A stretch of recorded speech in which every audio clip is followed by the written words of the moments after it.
Bonjour à tous, ravi de vous retrouver pour un nouveau Cold Case, une étrange affaire, qui date de 54 ans. L'affaire du mage de Marsal. Marsal étant un petit village en Moselle, en Lorraine. Nous sommes le 23 novembre 1968.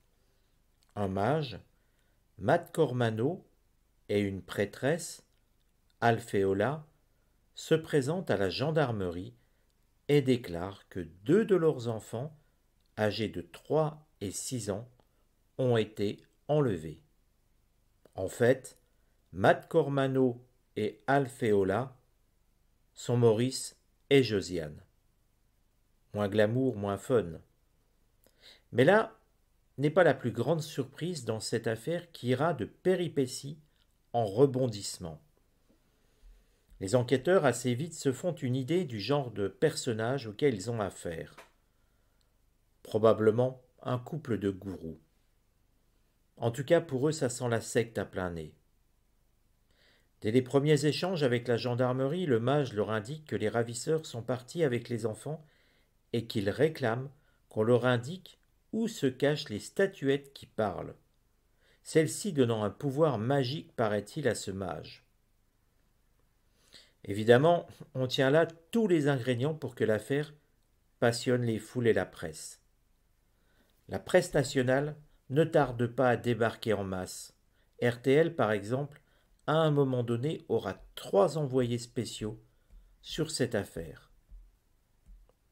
Ce qui attire les regards des Français et des journalistes, c'est que l'affaire concerne des enfants. Il existe, de plus, de nombreux mystères autour de cette affaire. Évidemment, et surtout dans les rédactions parisiennes, ça intrigue et ça plaît. Il suffit de relire aujourd'hui certains articles et on rajoute sur le côté glauque. On rappelle que le mage et sa prêtresse habitent une vieille bâtisse du XVIIe siècle, dans laquelle est passé Louis XIV. Sur France Inter, un reportage décrit ainsi Marsal. De hautes maisons grises, des fossés, les fortifications de Vauban, et à cette saison le brouillard au-dessus des marais qui jouxtent le bourg. Un paysage où le surnaturel semble affleurer entre terre et eau, une atmosphère propice à faire naître légendes et superstitions. Ce sont aussi les rebondissements à répétition qui tiennent en haleine les Français, dont certains viennent sur place voir ce qui se passe. Parmi ces rebondissements, le couple est suspecté de l'assassinat de ses enfants ou de fraude aux allocations. Circulera aussi la thèse selon laquelle ces deux enfants n'ont jamais existé. Cette affaire ne fut jamais élucidée. Il y en a de nombreux en France à tel point qu'il a été ouvert il y a 6 mois un pôle judiciaire spécifique nommé Cold Case. Cette nouvelle unité judiciaire travaille déjà sur plus de 250 dossiers. Alors étrange cette affaire de Marsal. Et ce que je vous propose, eh bien, c'est de regarder avec l'oracle de Béline, un support,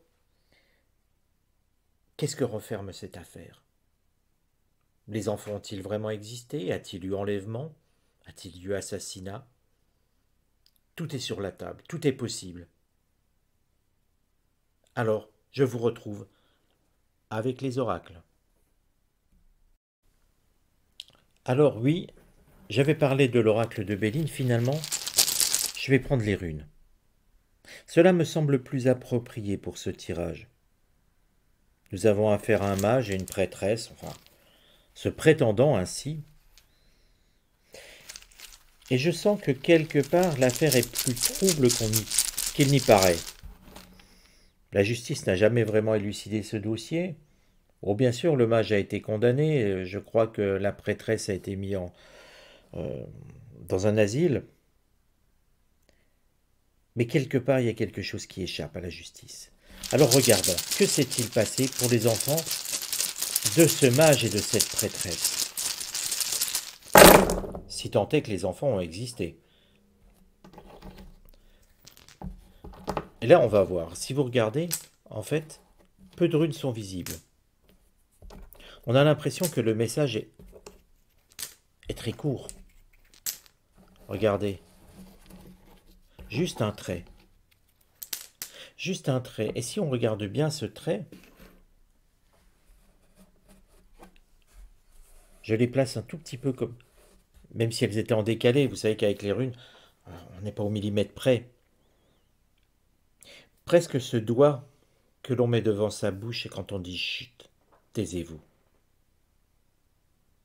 On a l'impression que, regardez, la première rune nous dit ce qui est à l'intérieur ne doit pas sortir à l'extérieur. Ça parle d'un secret. N'y voyez pas de choses occultes, je vous le dis tout de suite. Mais on parle plus d'un secret, de quelque chose que l'on souhaite garder et que l'on ne souhaite pas divulguer.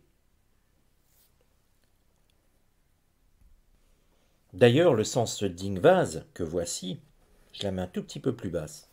Ingvase, c'est le repli sur soi, le fait de ne rien divulguer. Ce qui est à l'intérieur reste à l'intérieur, ce qui est à l'extérieur reste à l'extérieur. C'est tout le principe d'une secte. On parlait tout à l'heure dans l'énoncé que je vous ai fait de gourou de secte. C'est exactement ça. Bien sûr, comme tous les gourous et comme tous les fonctionnements de secte, beaucoup de choses restent occultes, restent secrets. Mais ne leur prêtez pas un pouvoir qu'ils n'ont pas. Ils n'ont le pouvoir que de la croyance. Ça ne fonctionne qu'avec ceux qui veulent croire. Il n'y a pas de... Avec ce gourou, ce mage et cette prêtresse, en fait, on a l'impression d'un couple qui vit en autarcie. Tout ce qui est chez eux reste chez eux, ce qui est à l'extérieur reste à l'extérieur. Eux seuls décident finalement qui peut rentrer dans ce cercle ou qui peut en sortir. Regardez à présent. Regardez bien cette rune. Observez-la. Féhu que voici nous montre quelque chose, comment je pourrais dire ça, de terrible. Le sens de Féhu, nous sommes dans le mystique, ne l'oubliez pas. D'un point de vue mystique, Féhu, c'est si vous voulez de l'argent, si vous voulez accroître votre fortune, il faudra donner quelque chose. On semble donc, sur ces deux runes, se dire que ce mage et cette prêtresse, vivant complètement en autarcie, étaient prêts à vendre toute chose pour accroître leur fortune. Accroître aussi leur pouvoir, mais leur fortune avant tout.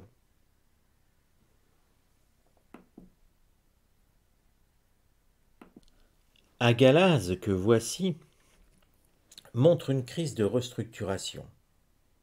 Alors, pour le remettre dans le contexte, on a l'impression que ce couple subit une crise, oui, entre eux. Une crise, j'allais dire une crise de foi, le mot est peut-être malvenu.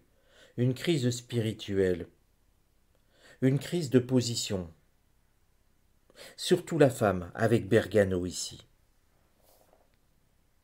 Les changements s'opèrent. Hiera nous montre les changements qui s'opèrent. En fait, toute cette ligne est en train de nous montrer, puisque la question est à propos des enfants et de ce couple, mais surtout orientée sur les enfants, que ce couple les a considérés comme du bétail à un moment. C'est le sens de Féhu. Ils sont prêts à vendre pour obtenir de l'argent. Ils sont prêts à vendre des enfants pour obtenir de l'argent. C'est avant tout le sens de Féhu. Agalaz et Bergano nous viennent nous montrer simplement qu'ils restructurent leur famille. Parce que oui, malgré tout, la présence d'enfants, c'est une famille. C'est une famille, et c'est la femme, et non pas le mage qui est à l'origine de tout. C'est avant tout cette prêtresse. C'est elle qui est à l'origine de cette idée, et qui cherche à vendre ses enfants, dans un réseau contre nature. C'est le sens de Hiera. Hiera qui retourne sa nature, il est contre nature. Il est contre nature de vendre ses enfants. Il est contre nature d'offrir ses enfants contre de l'argent. Il est contre nature de livrer ses enfants à des réseaux de prostitution. Car visiblement, très clairement, l'oracle, les runes nous montrent que ces enfants ont été vendus. Vendus. Vendus à un ami. C'est Hélaz, ici, qui symbolise l'ami. Un ami qui les protège de certaines choses. Pas sur un plan spirituel, pas sur un plan mystique. Visiblement, c'est quelqu'un de pouvoir. C'est quelqu'un qui a une certaine position, qui leur permettait visiblement de rester un petit peu dans une forme d'anonymat. Les enfants ont été vendus à cette personne. Mais ce faisant, renversement de situation à nouveau de la part de la femme, qui pousse le mage à déclarer les enfants disparus. Elle ne veut pas tout livrer et se bat en elle l'incohérence. En fait, ce mage et cette prêtresse ont vendu leurs propres enfants à une personne qui visiblement avait un poste assez important pour leur offrir jusque-là une certaine tranquillité.